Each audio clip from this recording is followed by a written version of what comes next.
ગુજરાત સરકાર અને વાહન વિભાગ મંત્રીશ્રીના માર્ગદર્શન હેઠળ હોળીના તહેવાર નિમિત્તે એક્સ્ટ્રા બસો દોડાવવાનું આયોજન કરવામાં આવ્યું। જે તમારી સોસાયટીના 52 મેમ્બરો હશે તો બસ તમારા સોસાયટીના આંગણે આવી જશે, આંગણા સુધી સેવા આપશે। આમાં ઓનલાઈન બુકિંગ કરવાનું રહેશે। દાહોદ, જાલોદ, જૂના અને અન્ય જગ્યા માટે આ બસો દોડાવવાનું આયોજન કરવામાં આવ્યું। આ વિસ્તારોમાં એક્સ્ટ્રા 500થી વધુ બસોનું આયોજન કરેલ છે। એક્સ્ટ્રા બસો તારીખ 10, 11 અને 12 કરવામાં આવશે, જેથી મુસાફરોને હાલાકીનો સામનો ન કરવો પડે। આ એક્સ્ટ્રા બસોમાં કોઈ જાતનું ભાડું વધારવામાં આવશે નહીં। જે રેગ્યુલર છે એ જ ભાડું રહેશે।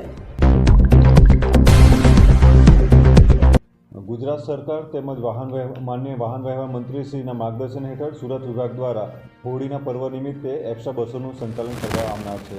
આ એક્સ્ટ્રા બસો તારીખ 10, 11 અને 12ના રોજ આ એક્સ્ટ્રા બસોનું સંચાલન છે। જે હોળીના તહેવાર નિમિત્તે જે મોસ્ટ ઓફ છે જે દાહોદ, જાલોદ, લુણાવાડા, બારિયા તરફનું આ એક્સ્ટ્રા સંચાલન થતું હોય છે, જેમાં સુરત વિભાગ દ્વારા 500+ બસોનું એક્સ્ટ્રા બસોનું આયોજન કરેલું છે। અને આજે સુરતથી ઉપરથી એક્સ્ટ્રા બસો સુરત સેન્ટ્રલ બસ સ્ટેશનની સામે જિલ્લા પંચાયતનું ગ્રાઉન્ડ છે કે જે હાલમાં સિટી બસ ચાલે છે, ત્યાંથી આ એક્સ્ટ્રા બસોનું સંચાલન થશે। તદુપરાંત રામચોક પરથી પણ આ એક્સ્ટ્રા બસોનું સંચાલન થશે।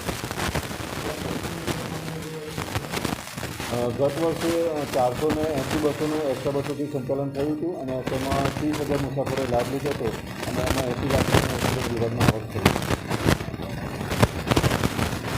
આ વખતે અમે 550 બસોનું આયોજન કરેલું છે અને આમાં 1 કરોડ સુધીની આવક આવશે અને અમે ટાર્ગેટ છે કે 40,000થી 45,000 મુસાફરોને અમે પરિવહન કરીશું। દરેક વખતે સુરત હોળી અને ધૂળેટીના પર્વ દાહોદ, જાલોદ, લુણાવાડા, બારિયા તરફનું એક્સ્ટ્રા સંચાલન હોય છે અને તદુપરાંત જે અમારી જે એસટીની જે હોય છે કે એસટી આપના દ્વારે જે અમારે જે 52 પેસેન્જર એક સાથે હશે અને પોતાની જો માંગણી હશે તો એમને સોસાયટી સુધી અમે ગાડી આપીશું અને એમના વતન સુધી ડાયરેક્ટ એમને મુસાફરી કરી શકશે।